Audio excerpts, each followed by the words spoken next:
Hello and welcome, everybody. It's time for another little non-duality chat. And today we're here with Vivi.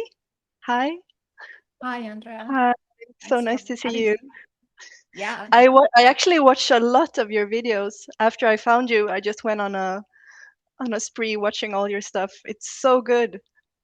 Oh, I'm glad to hear. I feel like you Yeah. really have a way of putting words to your experience or non-experience, what, the unfolding for you. Mm. How Yeah, is it is that? Where inspirational to speak about this subject for me, for sure. How Yeah. did you start speaking? Did it just come an impulse that you wanted to express, or? Yes. So when I had no self shift happening, and that's about 4 years ago, but there was like an unfolding that followed. So it wasn't just a event or non-event. Uh, it was the kind of energetic release, right? And already while it started to happen, it was very powerful for me. This felt sense that I need to articulate this. Mm. I don't even know what to call it, a transition, maybe. So I was Mhm. writing a lot of poetry, I guess what people would call kind of like realization poetry every time when these energetic shifts were happening. So that was the first thing how the writing showed up for me.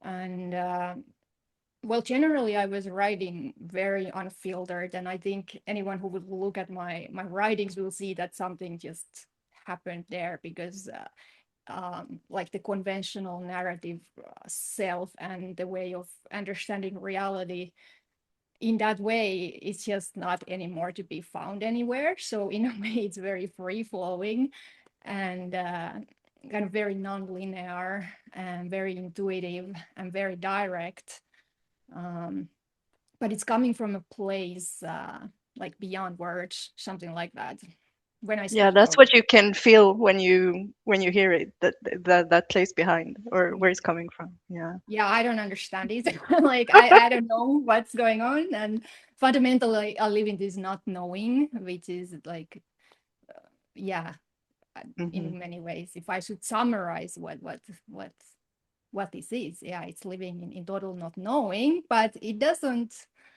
uh weirdly negate the use of words or the use of language to express aspects of this process or aspects of reality, which is fundamentally indescribable. So it's another paradox there. And I've heard many people state that when they talk about these things, that this cannot be talked about. And here it is.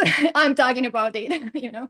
Yeah, there still seems to rise that kind of urge to actually try to talk about it, even if it is impossible. It's funny how it plays out. Yeah, 100%. Yeah. So can you just say a little bit about what led up to that shift or your background before that or what happened, whatever feels relevant to share?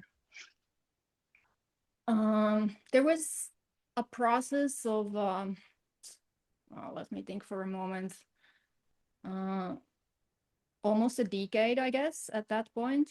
Yeah, almost a decade of process that led to that shift that I was mentioning a moment ago.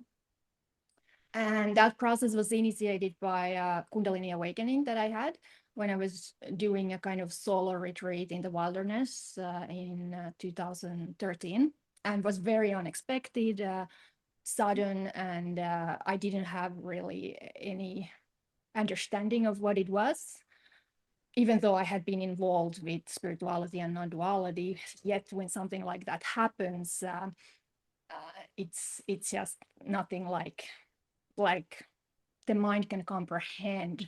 So weirdly, I think my ordinary mind just kind of came back and didn't really even think about it that much. Like I always carried it with me, like always, not as a memory or as a story, but the impact was very powerful, and I feel it altered something, like in a deeper level, even though at the consensus level, the narrative self came back. So how So, did it play? What happened that first time? Like, how did it play out the first, the oh, Kundalini the thing? initial opening. Mm-hmm. Um, well, well, it started off as a kind of very intense existential terror and contractedness, and a kind of sense that kind of like a paranoia, something like that, that I feel that I'm about to die now physically. And it felt like the whole reality around me became kind of very dark and almost like was everything started to like pressure me inwards. And I felt that I'm going to collapse or disappear or but it wasn't a conceptual experience and it happened in a flash, right? So I was there wasn't really thoughts about it, but that was the felt sense of it. and and yeah, then it somehow effortlessly um released. It felt like suddenly there was just this wide open space. Not space in a physical sense or any kind of sense that we usually use that word. And there was just this absolute like cessation of all that struggle that had led to it, all the fear, all the panic, the physical body like contracting and the heart beating like so intensely, like all of it just like this silence and vastness and freedom. And the energy felt like it was just searching like unhindered through the central channel, something like that. And there was this sense of remembrance that was very powerful. um yeah, experientially, kind of like coming back to something that is very very familiar. And now I understand that as a kind of subtle body experience. I didn't really understand it at that time, but I think in the subtle body this type of realization, um it's already there in a way, and then it's waiting for certain life conditions to just align for the conventional self to collapse and this awakening process to begin. And then this remembrance and returning back to this familiarity can start to happen. That's just my understanding, but uh, like fundamentally this is a very mysterious process. And like I said, we cannot really know anything. And kundalini also is a type of energy that is often talked about in spirituality or non-duality, but we don't really know what kundalini is, right? So we can only speak about these type of experiences and the impact, the So were you shift. out in the wilderness when this happened? Yeah, I was in Oh, that's Hawaii. cool. I was in Kauai in a kind of remote Mm. valley in the jungle and doing this type of like Mm. solo retreat that I felt called to do. I've been to Hawaii too. It's very powerful energy there. I mean, it It makes sense is. that it would activate something. Yeah. Mm. Okay, and then how did it unfold after that? Um, well, after that, I think there was kind of sense that this veil of conceptualization had been pierced. So my felt sense of reality was different, even though the narrative self came back. Okay, so all of that was still happening, the sense of being a person, but there was just that kind of openness about reality that hadn't been there before, and a kind of search of well-being, I would say, and kind of very fluid way of being in the body and moving in the world. And um, that type of like energetics that are, well, they feel very positive, of course, but the identity was still intact for me. But there was more openings that followed that I now understand as non-dual glimpses. So they would always be just temporary, but they are so different, of course, than the conventional way of perceiving that you can never really go back, even though apparently you go back. At least for me, it always felt like there was never really a way for me to go back back after these shifts started to occur. So after a few years of like more glimpses like that, then more energetics and kind of intensity, and also a lot of suppressed trauma and shadow material starting to surface in the experience, which again, I didn't understand what it was because I didn't have any guidance or frameworks for this. But that was also something that I didn't know how to be with. I didn't have any tools for like somatic processing or inquiry. So it was quite overwhelming, this type of darkness that started to um, emerge, and eventually it led to a kind of a suspended dark night. It was catalyzed by a relationship breakup, but it wasn't really about the relationship. It was again just the causes and conditions coming together, and many things happened at the same time. And to me, it felt at that time like my sense of self shattered, or my psyche shattered. It was just too much, like the power of that process and the power of the unconsciousness and all these paradoxes and like all these openings, and then coming back to being a person. So something about it just like my mind collapsed.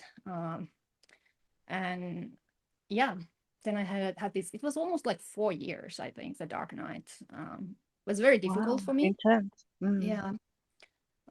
And in the end of it, at the moment when I had kind of lost all hope and I was just in a state of exhaustion, I didn't anymore believe in anything like spirituality, or I had dropped this whole awakening thing. It didn't seem like, yeah, like like I all the time tried to go back, right? At this point, you know, I always try to go back into those initial experiences, which of Mm-hmm. course never works out. So Mm-hmm. I tried and tried, and eventually I was just in this state of like hopelessness, but also kind of like surrender. Like I was finally just in the sensations in the body, like accepting that this is suffering and I cannot escape it, and really being curious about my experience. I was forced to, you know. I didn't want to, so I was forced into this type of like, okay, I'm finally turning towards it, and then the first awakening happened, which I now call first awakening. So it was a kind of abiding recognition, like a sense that there had always been this empty clarity or void nature, kind of like inexplicable, just nothingness at the center of the psychological self.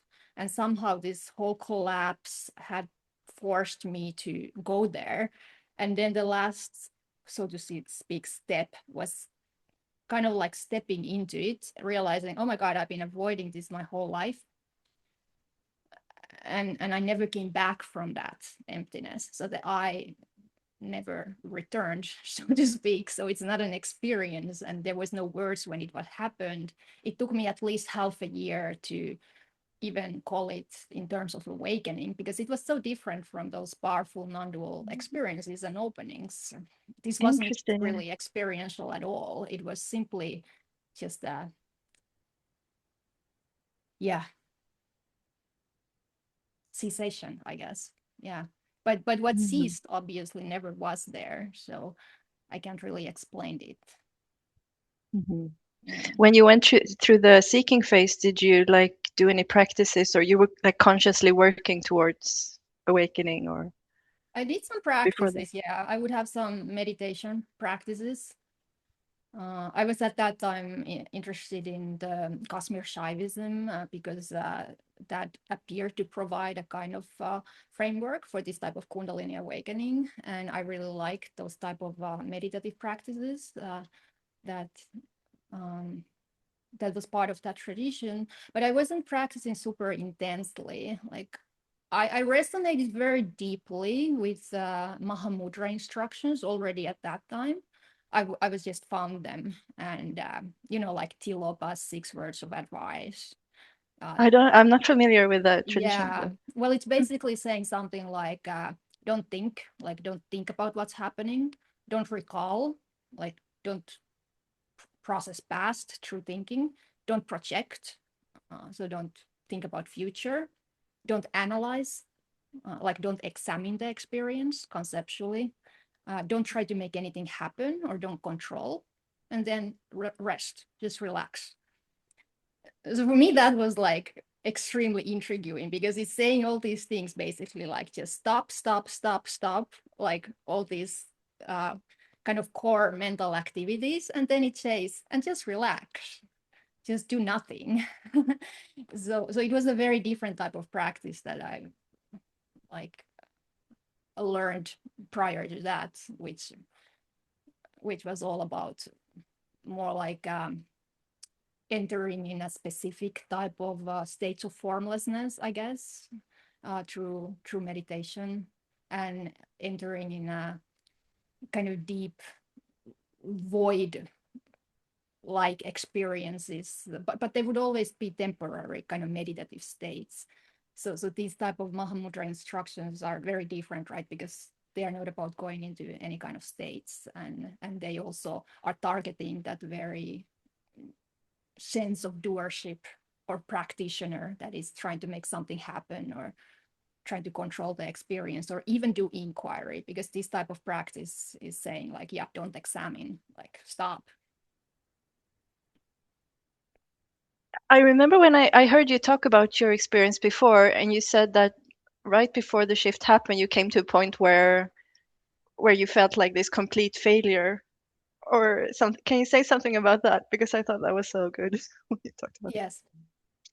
Just again, my phone is ringing. it. No worries. It's on silent, but it's vibrating. Oh yeah, the sense of failure. So I had this um, abiding recognition, like I was explaining, or this kind of entrance through the void.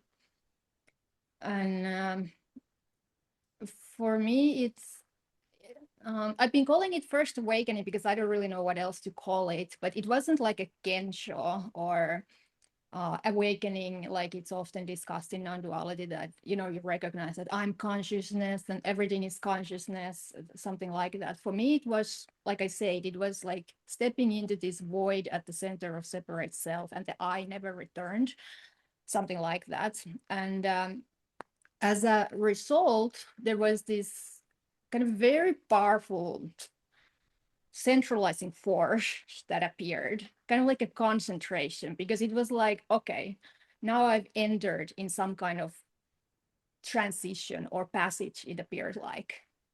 And I knew that like there's further to go, like there's more to this clarity is very familiar, but there's more to it. It's not exactly clear for me like what this is, right?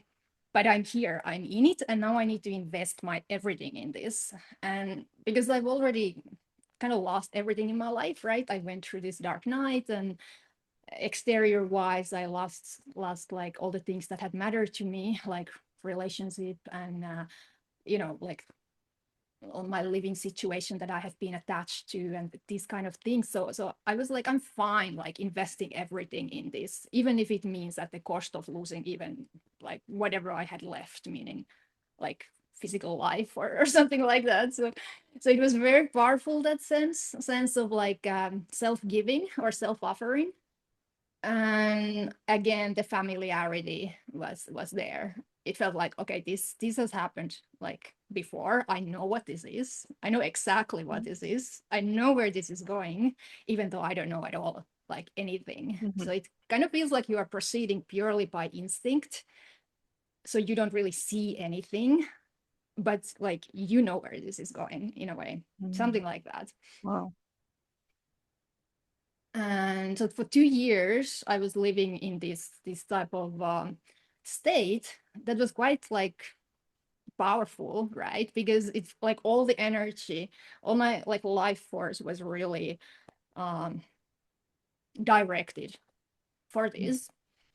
And it almost was like obsession, for sure. Like I have that kind of psychology that has a tendency for Mm-hmm. obsession, and this was like a beneficial way of channeling that type of energy. So I didn't like know really what I was going for, but like in my mind, it formulated itself that I need to know truth directly, you know. And it was clear that it's this, like after the first awakening, or that inexplicable entrance had happened, like I know it's this, like it can't be anything other than this, obviously. And like my sense of self, well, felt quite transparent, because there wasn't anymore that I, like at the level of the mind, like I could see through the self narratives that they didn't actually refer to something actually existing. But there were still some deeply rooted like psychological structures and kind of core patterns in my life that were amplified. Um, Hmm. this type of like fixations, and it was actually quite uncomfortable because everything was getting more and more unfiltered and direct. So somatically, energetically, physically, there was quite a bit of pain during that time, and kind of like blockages, and this type of shadow processing that I was doing quite intuitively. Um, Did you work with it specifically when things came up, like, or it just flowed naturally, or did you put some effort into it, or? it was mostly intuitive, but yeah, it did need like it wasn't enough to just do meditative Hmm. practice or sit in meditation. Like this type of shadow work, it does require, in my experience, also kind of very somatic processing or acting out or expressing. So I was doing all of that. Like Hmm. often I would just go to forest or somewhere where I can just be alone and just like lie on the ground or something, and just like process like that, like let the body express what it needed to express. Or Hmm. sit with fire. Like I connected with elements a lot, so like sitting with fire, for example. And when this type of processing started to happen, and using that as a kind of element, it was very working for Mm, me cool. very well. Hmm. Mm, so so yeah, and at the end of this period, which lasted 2 years, then there was like another kundalini experience, which brought up like a kind of like a core trauma, like a sexual trauma. And I think my system had been processing like a lot of stuff around it, but now it was kind of coming out finally, like kind of like reliving it, something like that, but in a very energetic manner. And and the intensity of that experience, it pushed me in a little bit like a state of destabilization, I guess. And it took me a few days to recover from that experience. There was also a state of dissociation due to the intensity of the trauma processing, that I couldn't really like actually somehow get back to the body. Like I felt the consciousness was pushed out, and it was a very weird experience. I never experienced something like that in my whole life. And as a result, yeah, I just felt very destabilized, and kind of like um well, in this type of very interesting place where something started to like shake somewhere deep within, right? Something Mm. was like kind of about to collapse. So then one morning I wake up, I think it was 3 days after this trauma release. I wake up Hmm. in the morning and I feel deep silence, but also restlessness due to this um well, shaking sensation. And then it occurred to me, yeah, like it was this voice that came from the gut in that moment. And basically it was just saying like I failed, like this is it, like this is not going anywhere, like this effort that I had made, like this single-minded effort,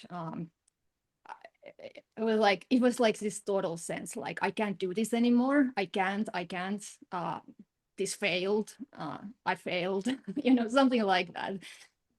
And and it was like incomprehensible for me because I didn't like have another option, right?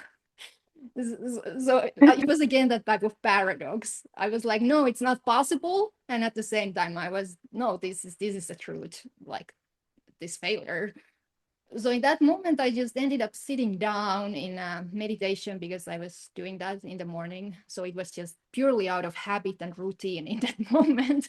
That Mhm. just because I always do that in the morning, I was doing it now, even though I was kind of collapsing and reality was collapsing. So I sit down in the meditation pillow, I close my eyes, and then yeah, that was the deeper shift, yeah, the no self shift that then happened as a result of that, well, collapse. Yeah, it was like a deeper cell structure, like energetic cell structure that really collapsed there, and with it also these structures of reality like time and space and like distance and yeah, all of it. Yeah. So you don't experience time and space and distance now? No, it's been Mm-hmm. like that ever since when that unfolding happened. It took a couple of weeks for these structures to collapse, and yeah, and then there's been many very unexpected phases that followed. Like it for me, it was all the time very energetic, the quality of this well, realization, and it kind of moved through in waves since the initial collapse. So something like once in a 7 months, usually there would be another wave, and eventually these waves just kind of got so seamless and in this formlessness, it's just hard anymore to even perceive them. I think they still occur, but instead of being these very powerful searches, now they are, yeah, there's something about it, that energetic aspect of reality that is so integrated with the emptiness that even when it happens, I can't really anymore like differentiate, so to speak, something like that. So what is the wave, like another little release of something else or going deeper somehow or how would you describe a wave, those waves? They're very hard to describe, yeah. And I've been trying to find people who could relate, right, within non-duality, like teachers and friends, and I have found some people. But Mhm. I think this realization can be very unique for different people, right? Mhm. We use the same words, but I think it's actually much more unique than we could think about. Mhm. So yeah, that's why it's maybe worth sometimes discussing this type of specifics to demonstrate that, well, this is how it was for me, but I'm sure for everyone else, it's also like very unique, actually, the way it happens. So yeah, for me, there would be these waves, and they were characterized that the kind of conventional self would completely disappear. Because in non-duality, like you probably know, it's the no self. It doesn't mean that there's no relative self. Like that still appears, obviously. Like there's the relative truth and absolute truth. And in my ordinary life, yeah, there is kind of like a karmic mind that still arises, and there's a kind of yeah, relative self that can appear with it, even though it has no continuity or actual reality. And but yeah, it's not like those type of like deep karmas are still occurring. But when these waves are happening, these deeper openings, I think what they are, that completely disappears for me, that sense of an ordinary self or a relative self, like completely. And there is just this unconditioned mind stream is a good name for it, right? Because it's so like luminous and vivid, and it's not a state. It's like always here, but I think normally it co-emergently arises with the relative self and ordinary mind, and whatever is part of our sensory experience in the moment. But in those moments, it would be just this kind of like raw and Mhm. unmediated ground, experiencing itself totally directly, and with kind of like without any confinements. It is very like electrifying experience, and can come with visions also. And I think those visions are part of how our system is still processing the karmic residues. So yeah. Wow, powerful. I can feel that when you talk about it, that like raw power kind of aliveness. Um, Yeah. yeah. Um, And usually these kind of like openings or waves, they are then followed for me with periods of just silence and stillness. And I feel my body needs time to just rest, and I need to take like extra care of eating like nourishing foods and grounding foods. And I really enjoy also these periods when everything is just very simple and super ordinary, and like I don't feel any more attached to any kind of experiences or energetics. So I'm like completely happy also with this um yeah, yeah, with this very beautiful, like empty, ordinary uh experience of non-duality, right? oh, that's beautiful. Mm, so how you work with other people now as well, or I do, yeah. I've been doing that for like a couple of years now, I think. Yeah. do you feel like the process is similar, like the stages are similar for different people, or can it be completely different? Yes, the stages can be very different, and they don't Mm. necessarily also unfold linearly in the way they often sound like when we use these different maps. Um, Also, very rarely someone's process fits completely to a particular map. Very rarely, like oftentimes you need more maps than just one, and no map will ever fully, of course, like encompass the complexity and nuances and the richness of our experiences. Um, but when I work with people, I don't, I never like see see through the maps or through any kind of system like that. I mean, sometimes I use the maps as a tool spontaneously in the moment, like the unfeathering map, for example. But I never, because in my experience, I'm not working with a person. I'm not working with someone there who would be in some sort of stage. That's not my experience at all, quite honestly. There is just this like spontaneous interaction or responsiveness that happens, but I don't like see an actually a person there, right? There's a kind of like visceral empathy, and usually there's like a sense that something is maybe um some kind of holding, Mm. that's there. That's kind of at the core of this. The holding is very much at the gut level, at the visceral level. It's an energetic holding, Mm. and then that tends to melt somehow or dissolve or at least loosen a little bit.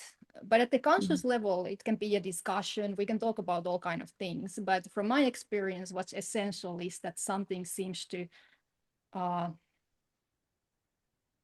let go. And it's not something dramatic necessarily. Sometimes it can be more obvious, but it can also be very, very subtle, this openness, right?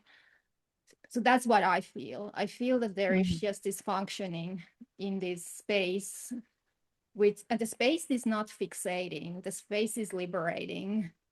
And it arises as liberation, right? This reality is already like perfectly, like primordially free, and the interaction arises to me as already like complete and perfect, even if it's about anything at all, like a shadow material or trauma. It makes no difference to me. It's a non-dual experience, right? Sometimes it's non-dual inquiry, but essentially it's all about this. Oh, that's so beautiful. I love that. I love your transmission, just the energy I feel from you. It's beautiful. But I think it's a good place to end. But if people want to find you, you have your YouTube channel and also your webpage. I'll put all your details so people can find you. Thank you. It's so Yeah, nice to see you, and best of luck with everything. it's good to talk with you. Thanks for Much having me. love. Take care. Bye. Bye.